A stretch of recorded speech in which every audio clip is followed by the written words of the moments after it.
예배 시작하도록 하겠습니다. 우리 제1수석 상임회장 이성환 목사님 나오셔서 예배 인도해 주시겠습니다.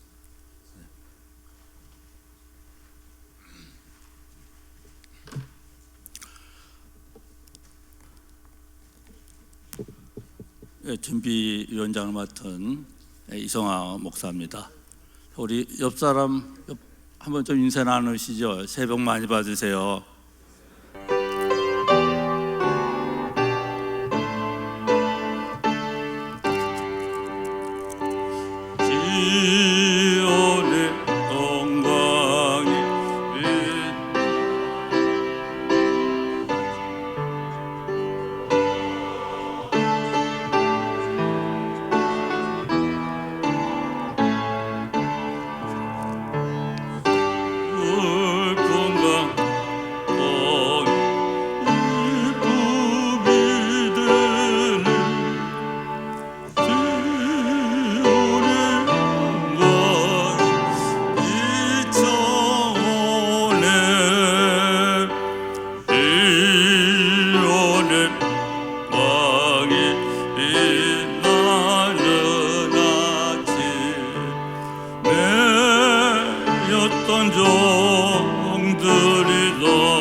지금도 살아서 역사하시는 하나님 아버지, 경기도 기독교 총연합회 주최 경기도 지도자 초청 신년 조찬 기도회를 화광교회에서 개최할 수 있게 해주심을 감사드립니다. 오늘 이 시간의 모임이 하나님께는 큰 영광이 되게 해 주시고 우리 모두에게는 놀라운 은혜의 시간이 되게 해 주시옵소서. 모든 순서 담당자들에게 성령 충만을 주옵시되 특별히 강사이신 황건영 목사님에게 말씀의 권세를 주시옵소서. 이 모든 말씀을 예수님의 이름으로 기도드리옵나이다. 아멘. 서기되는 안동찬 목사님 성경 봉독 있겠습니다. 그 후에 하나님이 아브라함을 시험하시려고 그를 부르시되 아브라함아 하시니 그가 이르되 내가 여기 있나이다. 여호와께서 이르시되 내 아들 내 사랑하는 독자 이삭을 데리고 모리아 땅으로 가서 내가 내게 일러준 한 산 거기서 그를 번제로 드리라.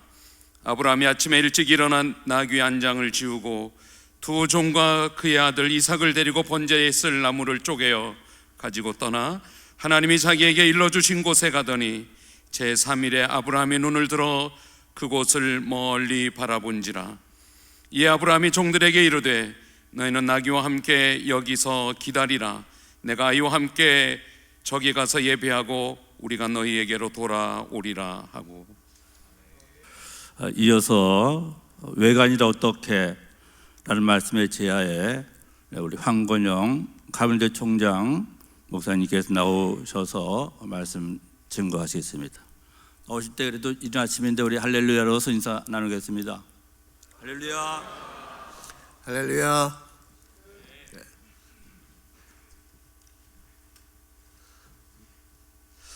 오늘 이렇게 경기도 지도자 초청 신년 조찬 기도회를 통해서 함께 모여 여러 가지 기도의 제목을 놓고 함께 기도할 수 있는 시간이 되어서 참 기쁘게 생각합니다.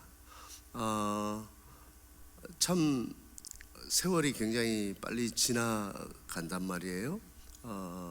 그래서 2024년도 이제 2025년도가 와서 1월도 성큼성큼 지나가고 있는데, 이건 뭘 의미하느냐면 시대의 흐름이, 시간의 흐름이 단순히 시간의 흐름뿐만 아니라 그런 데이터가 있더라고요. 2025년이 되면서 초고령화 시대로 돌입을 했다. 그래서 65세 이상 되시는 분들이 60.2%가 넘었다고 해요. 이게 팽창 시대에서 축소화되는 시대로 이렇게 넘어가면서 사회가 점점 복잡해지고 타협이 안 되고 자기중심적으로 가는 현상들이 더 많아지잖아요. 뿐만 아니라 디지털 혁명은 뭐 상상할 수도 없잖아요.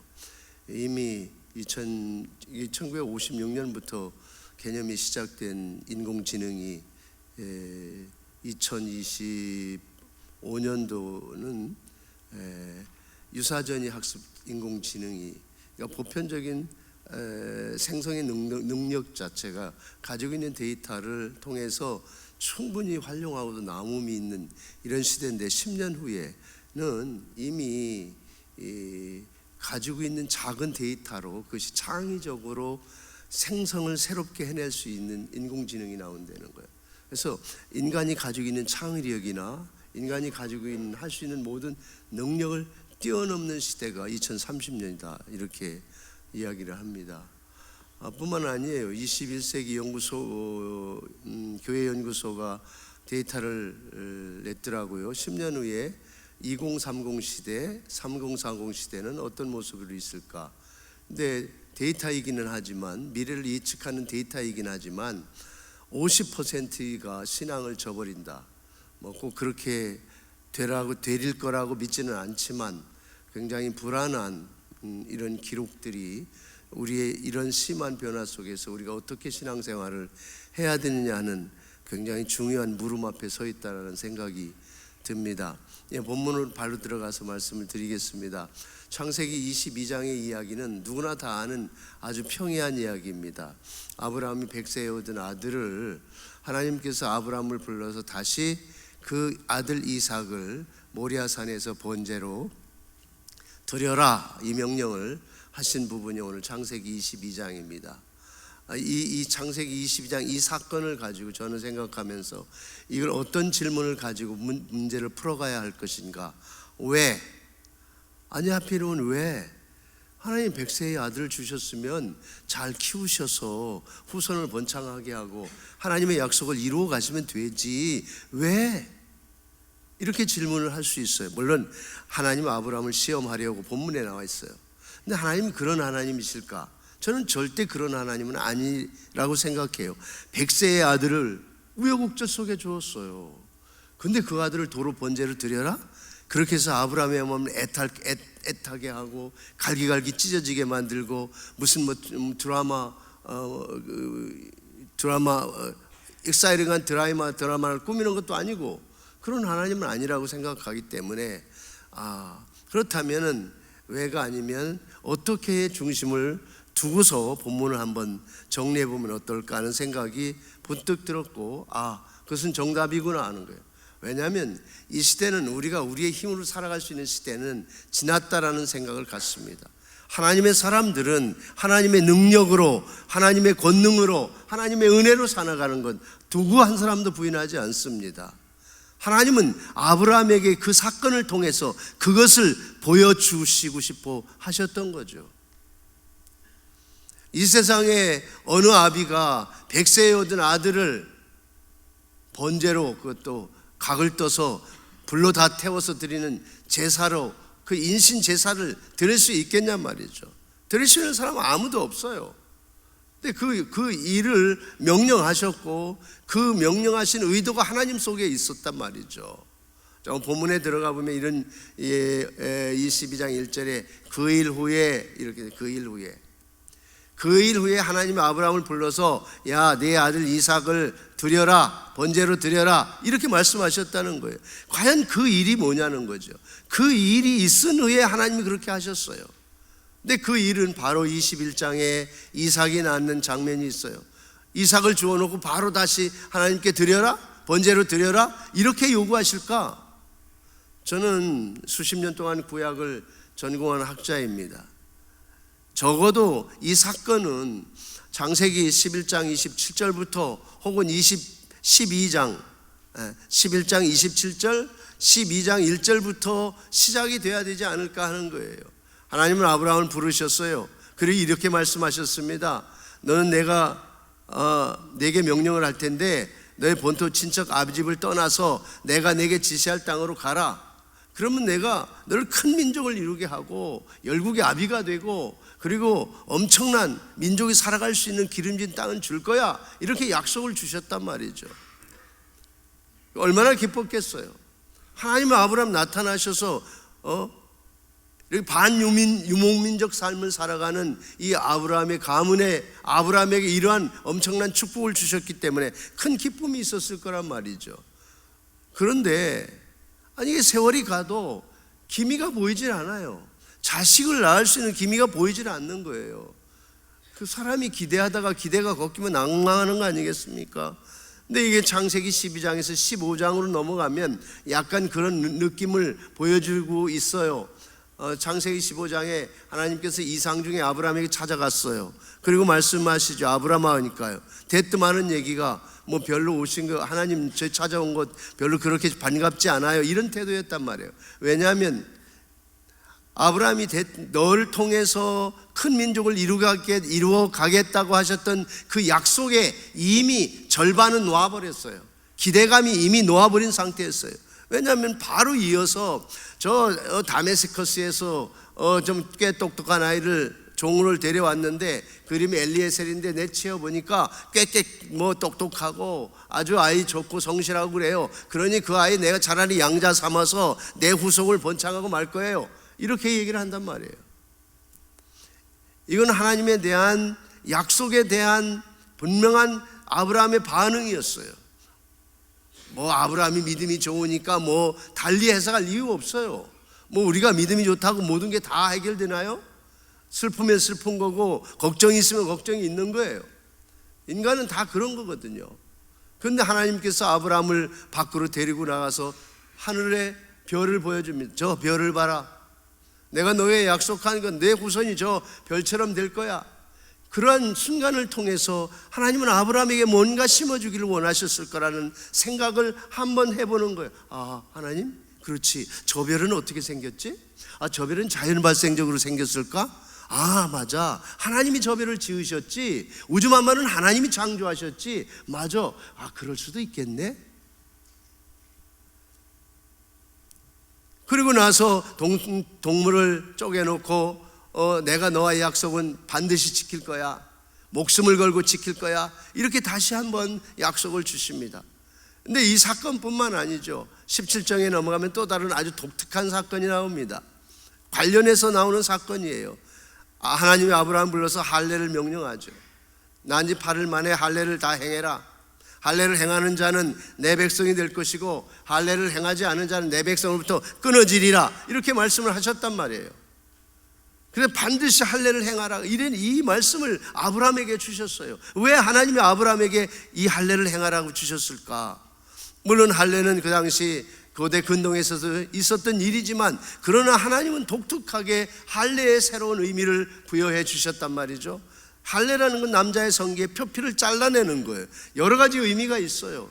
그는 이미 표피를 잘라냄으로 말미암아서 인간은 죽었다라는 의미를 우리는 신학적으로 이해를 합니다. 결국 시간이 없기 때문에 비약적으로 발전해 간다면 아브라함 너는 너와 사라가 결합을 해서 정자와 낭자와 결합을 해서 부정모열 법칙에 의해서 내가 너에게 약속한 하늘의 별처럼 바닷가의 모래알처럼 그렇게 번성하는 방법이 아니야. 너의 축복은 너가 하늘의 별처럼 큰 민족을 이루는 것은 전적인 하나님의 능력 안에 있는 거야. 이걸 보여주시는 거예요. 이 사건이 예수님께서 마태복음 28장에 너는 가서 모든 족속으로 제자를 삼고 아버지와 아들과 성령의 이름으로 세례를 주고 내가 너의 분반 모든 것을 가르쳐 지키게 하라. 그럼 내가 세상 끝날까지 너와 항상 함께 있으리라 하신 이 말씀은 우리는 주경신학적으로 아브라함이 하나님에게 이 창세기 17장의 할례를 통해서 하늘의 별처럼 바닷가의 모래알처럼 엄청난 민족을 주시겠다고 하는 사건을 예언으로 본다면 예수님의 사건을 성취로 보는 것은 굉장히 이미 익히 알려진 사실입니다. 하나님의 방법으로, 아브라함아 하나님의 방법으로, 내 방법으로 너에게 큰 민족이 되도록 만들어 주실 거야 라고 하는 거예요. 그리고 나서 18장에 넘어가서 천사의 사건이 있잖아요. 아브라함하고 대화하잖아요. 천막 뒤에서 사라가 듣고 있습니다. 너의 씨를 통해서 아들 이삭을 줄 거야. 그래서 사라가 웃었어요. 그 의미심장한 웃음이 있습니다. 그리고 나서 21장에 이삭이 출생을 합니다.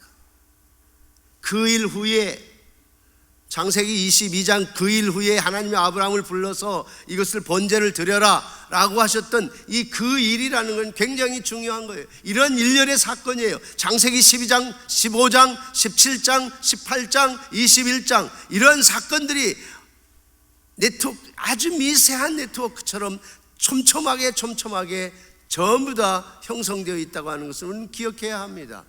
그리고 나서 본문을 보면은 아브라함이 하나님의 명령을 받고 이삭과 그리고 종들과 모리아산을 향해 갑니다. 첫째 날 걸어갑니다. 둘째 날 걸어갑니다. 3일째에 성경은 창세기 22장 4절에 3일째에라고 말합니다.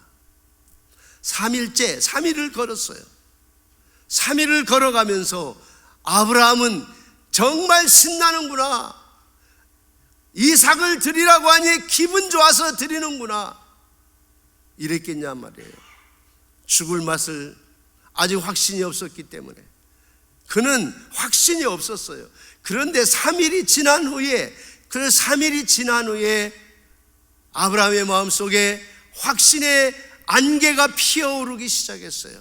4절 5절에 보면 5절에 보니까 뭐라고 기록을 하고 있냐면은 이제는 종들에게 말합니다. 얘들아 너희는 여기에 있어라. 내가 말이야 이삭과 저기 모리아 산에 가서 번제를 드리고 하나님께 제사를 잘 드리고 그 다음에 이 이삭과 함께 다시 너희에게로 올 거야. 이렇게 5절에 기록을 하고 있어요. 3일이라고 하는 시간이 창세기 12장부터 22장까지 있었던 사건들이 그 머릿속에서 하나님의 영감을 통해 이론을 주시고 경험하게 하시고 이론을 주시고 하나님을 경험하게 하시고 하나님이 녹아져 내리는데 하나님의 그 역사가 발끝부터 무릎을 차고 허리를 차고 가슴을 차고 전폭적으로 그 몸을 접실 때에 아하 이거였구나 그는 깨달았어요. 그러면서 히브리서 11장 19절에 말합니다. 아브라함이 말합니다. 하나님께서는 죽은 자 가운데서도 살리실 줄을 알미리라. 할렐루야. 이것이 아브라함이 해결한 것이에요. 그래서 번제를 드렸던 것입니다. 우리는 이 본문을 통해서 우리가 이렇게 새롭게 출발하면서 여러 가지 정치적으로 또 사회적으로 힘든 상황 속에서 그리스도인으로서 하나님의 사람들로서 어떻게 자기 자리를 지키고 견고하게 세워나가야 할 것인가를 우리는 이 말씀을 통해 도전을 받았으면 좋겠어요. 우리의 힘이라는 건요 너무 미약해요. 뭐 하려고 해도 제대로 해볼 수 있는 게 있나요? 있는 것 같은데 순간 떨어지면 그냥 그만이에요. 끝입니다. 우리의 힘은 매우 한계가 있어요. 위기 상황이 있으면 피하기 급급하고 변명하기 급급하고, 그런데 하나님께서 우리에게 하나님의 말씀을 통해서 순간 경험을 주시고 믿음을 주시고 그것이 점점 쌓아져 가면 우리의 삶의 능력이 되더라는 거예요. 그래서 어떤 위기 상황이 찾아왔을 때도 당당하게 하나님은 죽은 자 가운데서도 살리실 줄을 알미니라, 이런 믿음이 우리 속에 생기는 거예요. 그래서 이겨나가는 것이고 교회가 세워져 가는 것이고 하나님 나라가 세워져 간다고 저는 믿습니다. 오늘 이 왜가 아니라, 하나님은 이 알고 준 하나님이 아니라 이런 과정들을 통해서 하나님께서 인간이 할 수 없는 문제들을 어떻게 해결해 가시는가를 하나씩 보여주고 있다는 사실을 우리는 다시 한번 마음속에 깊이 새겨넣고 늘 하나님에게 말씀하시면 아멘, 그리고 우리의 현장에 끌고 가서 우리에게 훈련시키시면 아멘 하면서 우리는 그 믿음 안에서 날마다 승리하는 2025년도 우리 경기도에 계신 여러 지도자님, 큰 일들 하시는 또 적은 일 하시는 모든 분들에게 그런 승리가 있기를 간절히 주님의 이름으로 축원합니다. 이어서 바로 화강교회 조경환 지사님 나오셔서 또 봉헌송 올려드리도록 하겠습니다.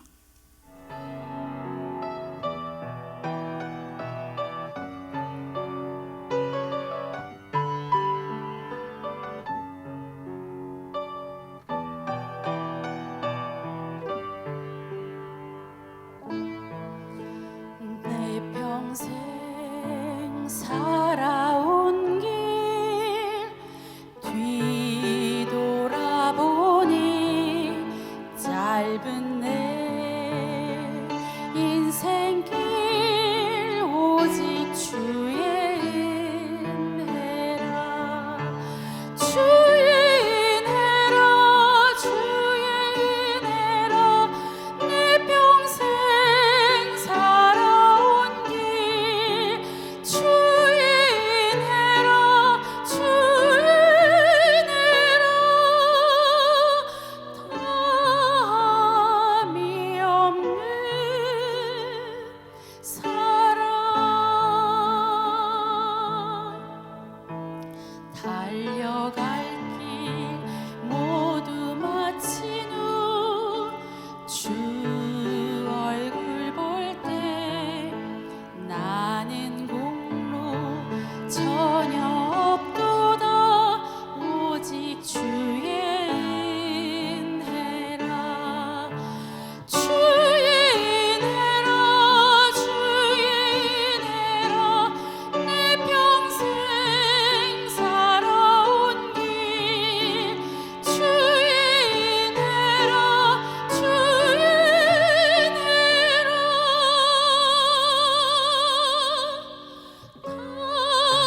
담이 없는 사랑, 달려갈 길 모두 마친 후 주 얼굴 볼 때 나는 공로 전혀 없도다, 오직 주의 은혜라. 나는 공로 전혀 없도다, 오직 주의 은혜라.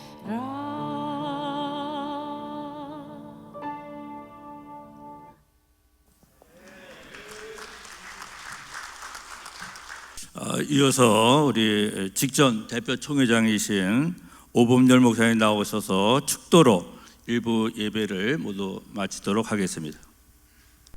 낮의 해와 밤의 달이 상치 않도록 우리를 지켜주시고 보호해 주시고, 특별히 혁신의 도시 경기도를 사랑하시는 예수 그리스도의 은혜와 하나님의 만극하신 사랑하심과 우리 성령님의 교통하심과 역사하심이 오늘 신년 하루에 동참한 하나님의 귀한 백성들 머리 위에와 섬기는 가정과 섬기는 사역주 위에 오늘 이렇게 자랑스럽게 장소를 제공한 화광교회 위에 또 경기도 31개 시군 위에 전국 17개 광역시 기독교 총연합회 위에 이 나라 이민족 이강산 위에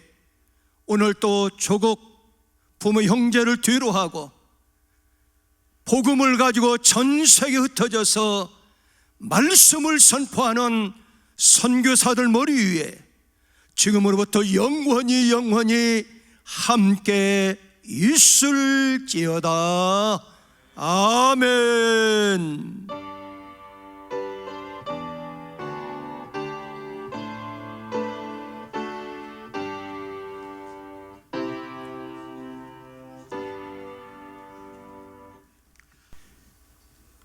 네, 오늘 경기도 지도자 초청 신년 조찬 기도회 일부 예배를 마쳤습니다.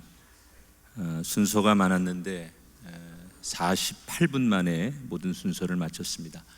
2부는 저희 순서대로 신년 하루의 순서를 갖도록 하겠습니다. 우리 경기도 기독교 총연합회 대표 총회장이신 윤호균 목사님 신년 인사 말씀 전해 주시겠습니다. 오늘 경기도 기독교 총연합회 조찬 기도회를 허락하신 우리 하나님께 감사와 영광을 먼저 올려드립니다. 그리고 경기도 기독교 총연합회 31개 지역의 기독교 총연합회 대표 회장 목사님들과 임원 목사님들, 그리고 평소에 존경하는 김동연 우리 경기도 도지사님과 그리고 이상일 용인 특례시장님, 그리고 이권재 오산시장님과 시태스 방송의 최현탁 우리 사장님, 바쁘신 용인들에게 참석해 주셔서 감사를 드립니다. 지금 우리나라는 어느 시대보다도 가장 어쩌면 위기의 시대라고 할 수가 있습니다. 자금의 이런 어려운 시기에 우리 경기도 기독교 총연합회를 중심으로 해서 경기도 지역 31개 기독교 총연합회에서 경기도 1만 5천여 교회가 합심해서 무엇보다 하나님 앞에 무릎 꿇고 기도할 때라고 생각합니다. 그리고 그 기도 내용은 회개 기도가 하나님 앞에 먼저 선행이 되어야 된다고 생각합니다.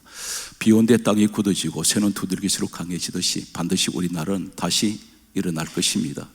그리고 이 시기에 환란을 통해서 반드시 경기도 지역을 중심으로 우리 전국이 복음화가 될 수 있는 그런 가장 귀한 시기라고 생각을 합니다. 오늘 다시 한번 이 자리에 참석해 주신 존경하는 우리 목사님 그리고 우리 사모님, 성도님께 감사를 드립니다.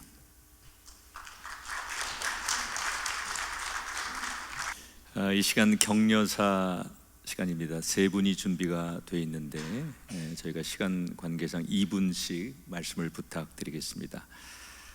첫 번째 임다윈 목사님, 충만한 교회 담임이시고 증경회장이십니다. 두 번째 유만석 목사님, 수원 명성교회 증경회장님이시고요. 세 번째 박성국 목사님, 예장 백석 대신 총회장, 수원 평강의 교회. 세 분 연이어 격려사 말씀 듣겠습니다. 임다윈 목사입니다. 덴마크의 철학자 키에르케고르가 절망은 죽음에 이르는 병이다. 절망의 반대는 희망이 아니라 신앙이다. 신앙을 가지고 절망을 극복한 사람, 대표적인 사람이 요셉이 아니겠어요? 창세기의 요셉이 여호와와 동행하고 하나님과 동행함으로 하나님이 그의 범사에 형통케 하셨더라. 지금 절망시대 아닙니까? 요셉이 그 형들을 향해서 형들은 나를 해하려 해하였으나 하나님이 모든 것을 선으로 바꾸사 모든 백성들을 이렇게 살게 하셨나이다. 형들은 그러므로 두려워하지 마소서, 한탄하지 마소서. 내가 형들과 그 가족을 섬기고 돌보리이다. 우리 요셉의 신앙으로 우리 여러 가지 개인적으로, 가정적으로, 국가적으로 지금 위기 때 아닙니까? 이런 때에 우리가 요셉처럼 하나님과 동행한다면, 요셉은 외모도 준수했고 신앙도 준수했고 영적 천재가 아닐까. 네. 우리 윤호균 목사님 딱 뵈니까 외모도 준수하시고 모든 면이 준수하시고, 젊은 시절에는 우리 김동현 지사님도 그렇고 참 외모도 준수하시고 신앙이 얼마나 좋으신지, 우리 윤호균 목사님 젊은 시절에는 그 보디발 아내 같은 여자들이 많이 유혹을 하지 않았을까.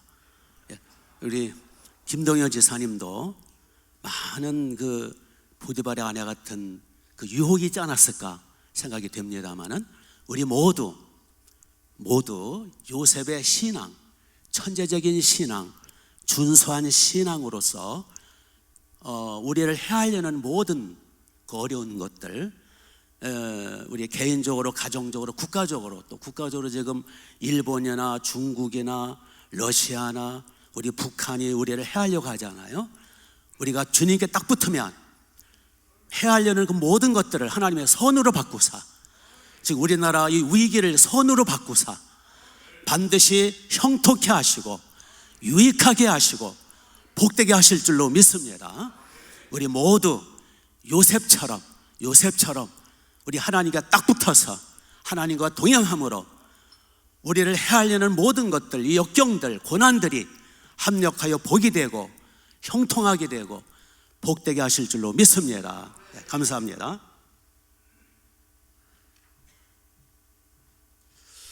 지난주 금요일 한국장로교 총연합회에서도 비슷한 말을 했는데, 진리는 타협도 양보도 아니고 지키는 겁니다. 그런데 목사님들이 회색지대가 너무 많아요.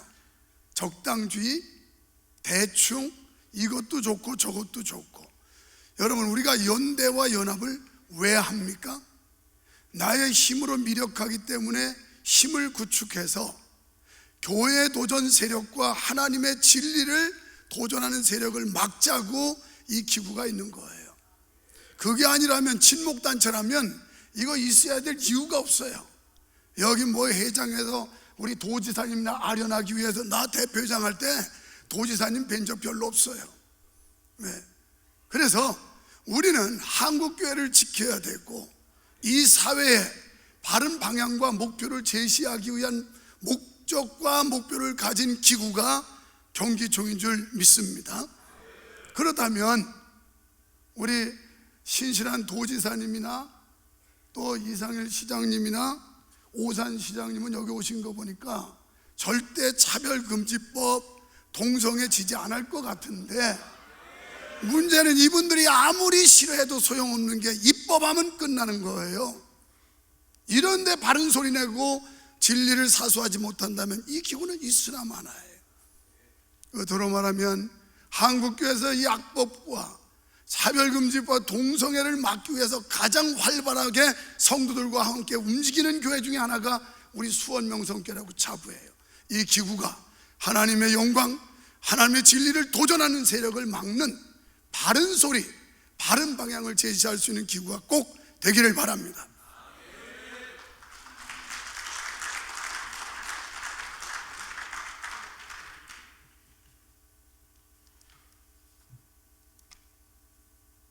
에스겔서 37장 9절 말씀입니다.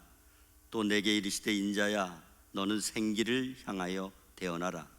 생기에게 대언하여 이르기를, 주 여호와께서 이같이 말씀하시기를, 생기야, 사방에서부터 와서 이 죽음을 당한 자에게 불어서 살아나게 하셨다 하라. 아멘. 2025년 새해 경기총회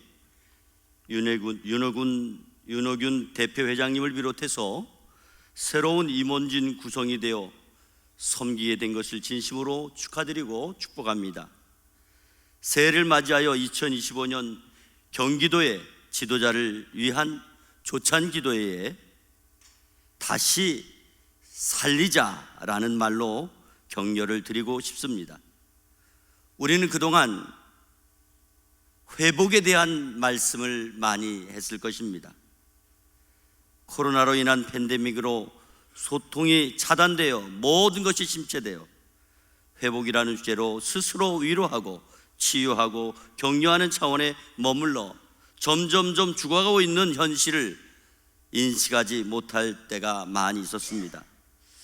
한국 교회가 세계 선교의 선두주자로, 한국 경제가 원조받던 나라에서 원조를 주는 나라로 가다가 세계 정세의 변화로 정치적인 불안과 경제가 침체를 가져오면서 없어도 되는 법을 만들려고 하고 정치 탄핵이 이어져서 국회의 불안정과 국가 경제가 더 어려워지고 저출산으로 말미암아 인구가 줄어들고 있습니다.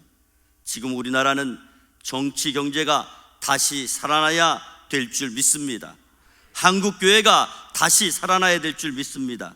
저출산이 다시 살아나야 되고 남북 통일의 갈망이 다시 살아나야 되고 젊은 세대의 꿈과 희망이 다시 살아나야 될 줄 믿습니다. 기독교는 생명의 종교입니다. 그러므로 경기도를 중심으로 경기도에 믿는 지도자들을 통해서 정치, 경제 안정을 위해 교회가 중심으로 살아날 수 있도록 도와주시고 우리 안에 생명력을 축복하는 의미에서 기독교계가 다시 살자, 다시 살아나자 이런 목적으로 연합 기도회가 활성화되어서 대한민국을 살리는 그 중심에 기독교 한국교회를 중심으로 한 경기도가 바로 그 중심이 되기를 간절히 바라고 격려합니다. 새해 복 많이 받으세요.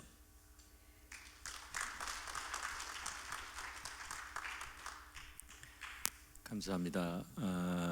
이 시간 우리 김동연 경기도지사님, 우리 1,400만 명을 대표해서 이끌고 계신 지사님이십니다. 크게 환영해 주시면 고맙겠습니다. 지사님, 네.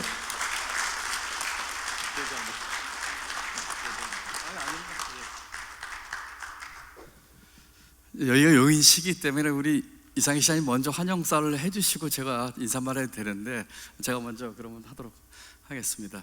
여러분 감사합니다. 그리고 오늘 이렇게 평소에 존경하는 많은 목사님들 이렇게 한 자리에서 뵙게 되고 또 저희를 위해서 이렇게 기도를 해주셔서 얼마나 감사한지 모르겠습니다.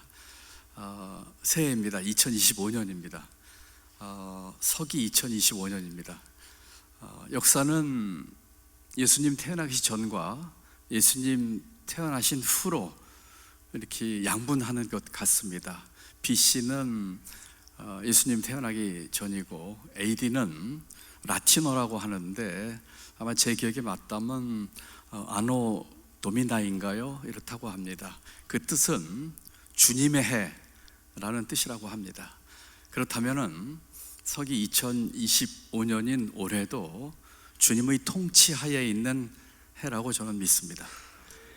이런 주님의 통치하에 있는 2025년에 우리가 맞닥뜨릴 만만치 않은 현실들을 성령님 의지하면서 헤쳐나가기를 기도하고 있습니다.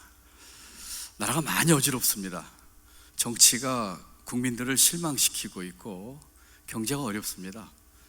저는 더 큰 문제는 우리 사회가 분열되고 둘로 쪼개진 것이라고 생각합니다. 통합의 가치는 온데간데 없어졌고 끝간데 없이 싸우고 있는 것이 안타깝지만 우리 사회의 오늘의 현실입니다.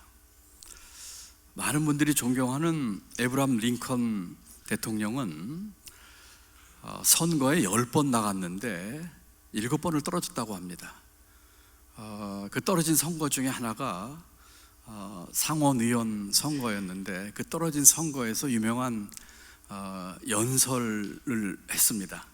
아마도 우리가 다 아는 게티스버그 연설 다음으로 유명한 연설이 아닌가 싶은데 내용은 분열된 집은 설 수 없다라고 하는 내용이었습니다. 노예가 반, 자유인이 반인 이 나라가 분열되면 그 집은 설 수 없다는 뜻이지요. 그런데 사실 이 말은 성경 말씀인 것은 다 알고 계실 겁니다. 마가복음 3장 24절, 25절 그리고 다른 복음서에도 같은 취지의 예수님 말씀입니다. 집이 분열되면 제대로 설 수 없고 나라가 분열되면 제대로 설 수 없다는 이야기이죠.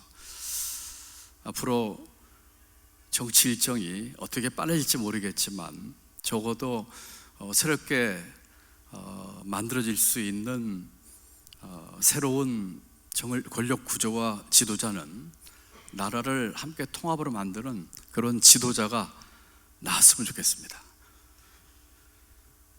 아까 우리 김영진 목사님께서 제가 큐티 하고 있고 많이 밀린 거 비행기 안에서 하고 있다는 말씀을 드려서 좀 부끄러웠습니다. 금년은 한 번도 안 밀리고 지금 하고 있습니다. 네, 큐티 하고 있고 1년 성경 통독 하고 있습니다. 아마 제 기억이 맞다면 금년에 중간에 선거 때 한두 회자가 걸리긴 했지만 아마 7번째 해인 것 같습니다. 아직 새해가 되고 시간이 많이 안 흘러서 큐티하고 그 1년 성경 통독 진도대로 이렇게 또박또박 하고 있습니다. 큐티하고 성경 통독하기 전에 짧은 기도를 드립니다. 저에 대한 기도 제목은 정치 시작하고 선거 때나 지금이나 똑같은 내용인데 다른 이야기 하지 않고 하나님의 종이자 청지기로 쓰임받게 해달라고 하는 기도를 매일 드립니다. 기도 부탁드립니다. 하나님의 종과 청지기로 쓰임받게 해달라고 하는 기도 부탁드립니다. 한 가지 더 부탁드린다면 개인적으로는 겸손하게 해달라고 하는 기도해 주시면 고맙겠습니다. 그렇게 하려고 아무리 노력해도 되지 않는 교만하고 이 삐뚤어진 마음을 가라앉게끔 그 사람 교만하지 않고 겸손하게 해달라고 하는 기도해 주시면 개인적으로 정말 감사하겠습니다. 앞으로 금년 한 해 나라의 통합, 또 경제 재건, 또 흔들린 나라 바로 세우기에 부족하고 미력하지만 하나님의 종과 청지기로서 최선을 다해서 하도록 하겠습니다. 여러분 새해 복 많이 받으시고 금년 한 해 건강하시고 또 하시는 일 잘 되시길 바랍니다. 그리고 기도 부탁드립니다. 감사합니다.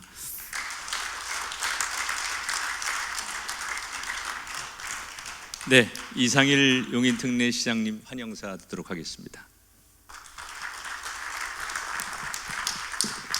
네, 할렐루야. 우리 김동연 지사님 특별히 더 환영합니다. 우리 이건재 우선시장님, 그리고 경기도 31개 시군에서 오신 목사님, 또 사모님, 성도님들, 용인 특례시장으로서 진심으로 환영한다는 말씀부터 드립니다. 새해를 맞아서 우리 대한민국과 용인을 비롯한 경기도 31개 시군과 또 어려운 처지에 있는 우리 국민들을 위해서 이렇게 희망을 일으켜 주시는 초창기도회를 준비해 주셔서 진심으로 감사하게 생각을 합니다. 존경하는 경기도 기독교 총연합회 윤호균 대표 총회장님을 비롯한 임원진 목사님, 그리고 함께해 주신 목사님, 성도님들께 감사 인사를 드립니다. 제가 어젯밤에 미국에서 출장 갔다가 귀국을 했습니다. 우리 용인 기업들이 미국의 세계 3대 박람회 중에 하나인 CES에 많이 나가 있고 대한민국 기업들도 거기에 참여해서 아주 훌륭한 기술력과 제품을 선보이는 곳에 가서 격려를 했고요. 윌리엄슨 카운티라고 텍사스주의 삼성전자가 테일러시에 60조 원을 투자를 해서 반도체 생산 라인을 건설을 하고 있습니다. 2년 전에 시작했는데 거의 다 완공이 되었는데요. 그 테일러시를 비롯한 27개 시를 가지고 있는 윌리엄슨 카운티가 작년에 거기는 저지라고 합니다. 판사는 아닌데 저처럼 선출된 카운티 청장인데 찾아와서 테일러 시장과 함께 자매 결연을 맺었고 올해 같이 제가 또 가서 자매 결연을 했습니다. 제가 도착한 1월 9일 용인의 날을 선포를 했고 용인 블루바드라는 도로 표지판을 세워 놨었습니다. 대한민국과 우리 용인 기업에 대한 정말 감탄을 하는 그런 마음으로 그런 표시를 했는데요. 참으로 가슴 뭉클했습니다. 이어서 페어팩스 카운티라고 워싱턴 DC에 옆에 있는 75개 시를 가지고 있는 페어팩스 카운티하고 우호 결연을 맺고 왔습니다.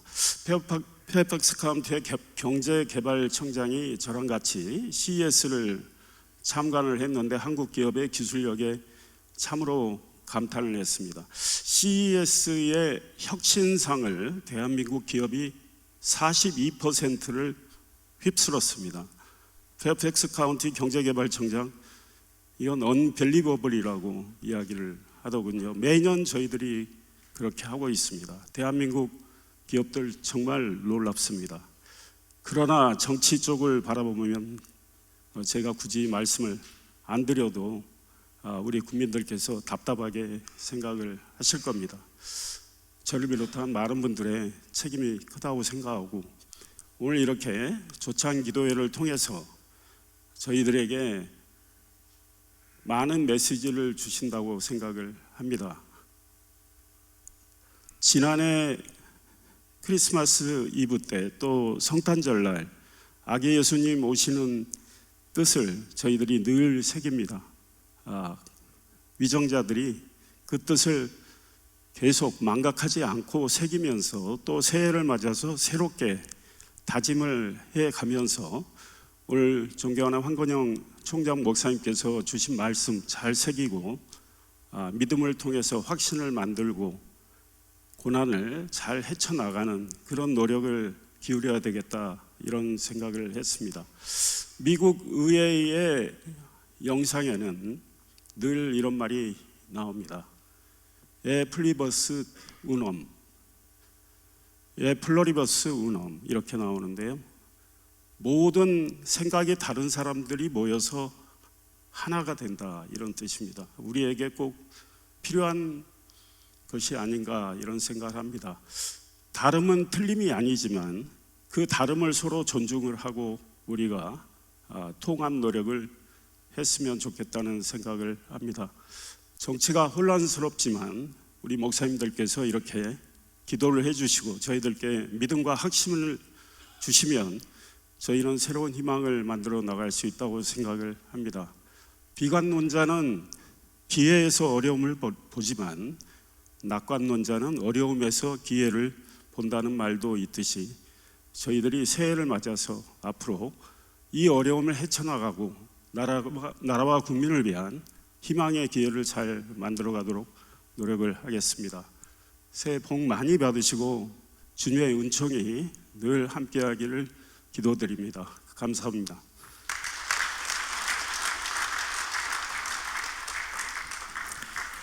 네, 이어서 축사 시간입니다. 경기도가 31개 시군이 있는데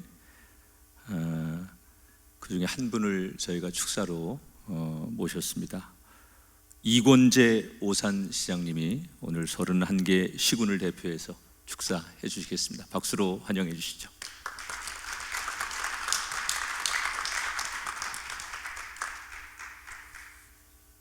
할렐루야.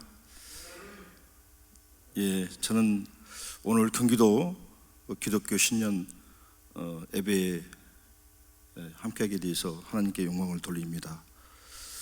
저는 세 가지 말씀을 좀 드리려고 합니다. 저는 전라남도 진도 섬 촌놈입니다. 하나님께서 오산에 오게 하셔서 믿음 잃지 않고 장로로 세워주시고 또 시장으로 이 작은 자를 세워주셨습니다. 그래서 저는 항상 하나님께 첫 번째가 감사를 합니다. 이 모든 것 주님의 감사함을 하고요. 두 번째는 이제 저는 요즘 여호수아를 지금 배우고 있는데요. 우리가 강을 두 군데를 건넜습니다. 홍해를 건널 때는 다 하나님을 원망했습니다. 불평불만이 있었습니다. 그러나 두 번째 요단강을 건널 때는 하나님께서 들어가라 명령하실 때 두려워하지 않고 발을 내딛었습니다. 발목까지 물이 찼습니다. 그러자 하나님께서 역사하셨다고 믿습니다. 그래서 저는 하나님께서 가라 하면 가고 서라 하면 서고 그렇게 살겠다라고 생각을 합니다. 세 번째는 어제 한 200명 기자들과 함께 신년 기자회견을 했습니다. 2030년 비전을 제시했습니다. 그랬더니 한 기자가 질문을 했습니다. 이건재 시장님은 이선을 두고 지금 발표하는 거 아니냐? 제가 뭐라 했겠습니까? 200명 기자 앞에서 저는 예수쟁이다, 장로다. 하나님께서 3번 떨어지고 4번째 시장 됐습니다. 낮아지게 만들고 오산에 대해서 알게 하시고 준비하게 하시고 그리고 쓰임받게 하셨다고 생각을 한다. 그래서 하나님께서 너는 한 번 더 일해야 돼 라고 하시면 하고, 아니야 너는 장로니까 이제 그만하고 하나님 일 해 하면 기쁨으로 하나님 일을 하겠다. 시장 돼도 좋고 안 되면 더 감사하게 생각을 하겠다라고 당당하게 기자들 앞에 이야기했습니다. 저는 부끄럽지 않게 살려고 합니다. 하나님께서 지금까지 작은 자를 이제까지 장로 삼아주시고 또 제자 삼아주시고 이제까지 함께 해주신 것 은혜라고 생각합니다. 그래서 이 하나님의 은혜가 경기도와 우리 대한민국에 함께하는, 그래서 대한민국이 가라 하면 가고 서라 하면 서고 정말 요단강을 걷는 것처럼 하나님이 명령해서 두 번째 우리가 하나님께 복종했듯이 우리가 깨어서 하나님께 기도하고 복종할 때 대한민국이 우뚝 서고 경기도가 다시 성장할 거라고 생각을 합니다. 목사님들 함께 기도하겠습니다. 함께 해주시길 바라겠습니다. 새해 복 많이 받으십시오. 고맙습니다.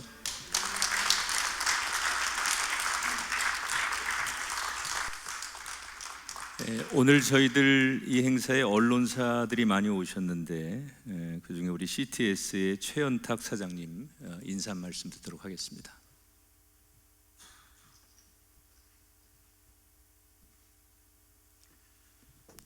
감사합니다. 귀한 순서를 주셔서. CTS 사장 최연탁 장로입니다.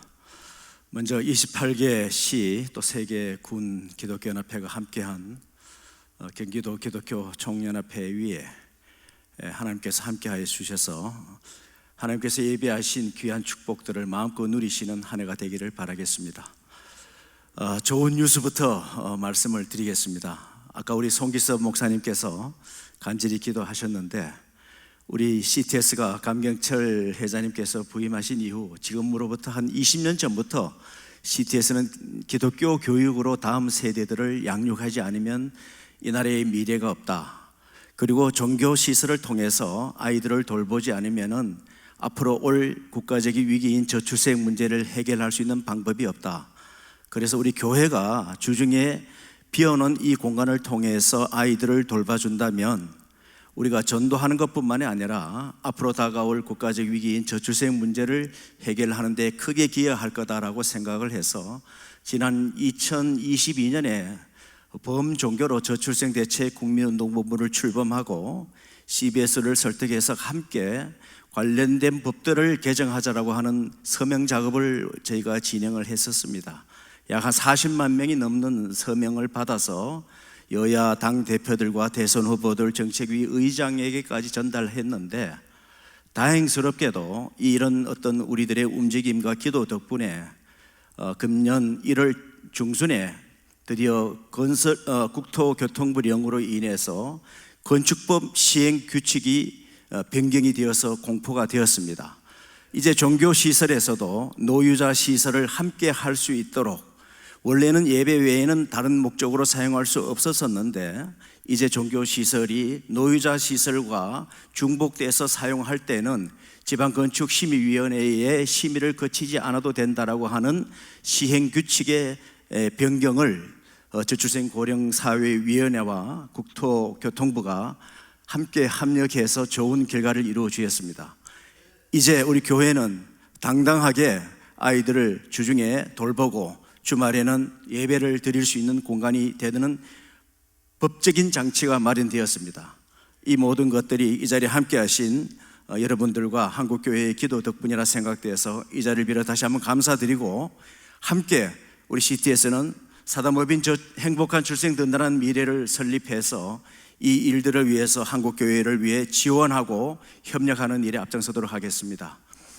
또 한국교회가 연합해서 설립한 CTS가 올해로 창사 30주년을 맞이했습니다. 순수 복음방송으로서 아까 유만선 목사님이 걱정하셨던 차별금지법, 동성애 반대, 저희가 지속적으로 주장해왔고, 최근에는 방통위원회와 대법원까지 가는 법적인 공방 끝에 승소를 함으로써 순수 복음방송으로서 복음의 가치들을 세워가는 일에 끝까지 갈 수 있도록, 또 저희가 또 승리했다는 표현보다도 법적인 승소에서 저희가 이겼습니다. 창사 30주년을 맞는 CTS는 올해 슬로건을 30살의 예수처럼이라고 하는 슬로건을 정했습니다. 공생애를 시작하신 예수님께서 가르치고 전파하고 고치셨던 것처럼 교육 선교를 통해서 복음을 알지 못하는 아프리카와 미종족들을 향해서 저희가 복음을 계속해서 전파해 나갈 것입니다. 그리고 다양한 미디어를 통해서 복음을 또 전파해 나가도록 하겠습니다. 그리고 이 어려운 시기에 기도와 치유의 사역을 감당하는 방송으로서 예수님이 사셨던 공생의 3년간의 삶을 저희들이 다시 한번 묵상하며 순수 복음 방송으로서의 기치를 결코 훼손하지 않도록 잘 지켜나가는 방송이 되도록 최선을 다하겠습니다. 아무쪼록 경기도 기독교 총연합회와 이 자리에 함께 하신 모든 분들께서 기도해 주시고 후원해 주시면 감사하겠습니다. 고맙습니다.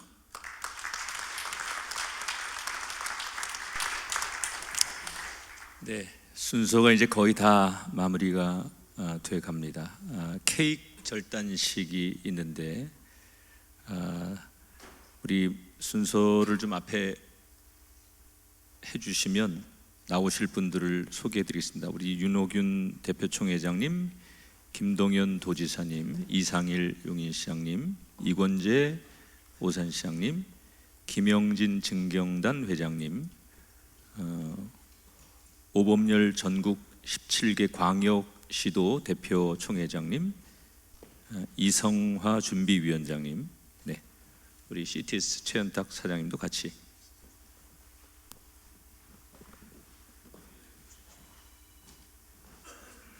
오시죠.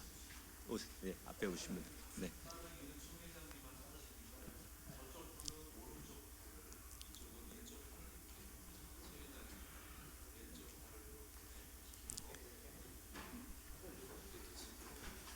자, 우리 이렇게 한번 외치겠습니다.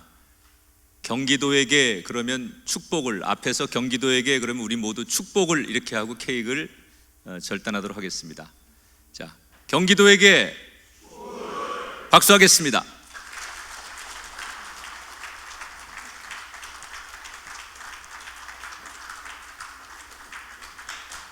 네, 감사합니다.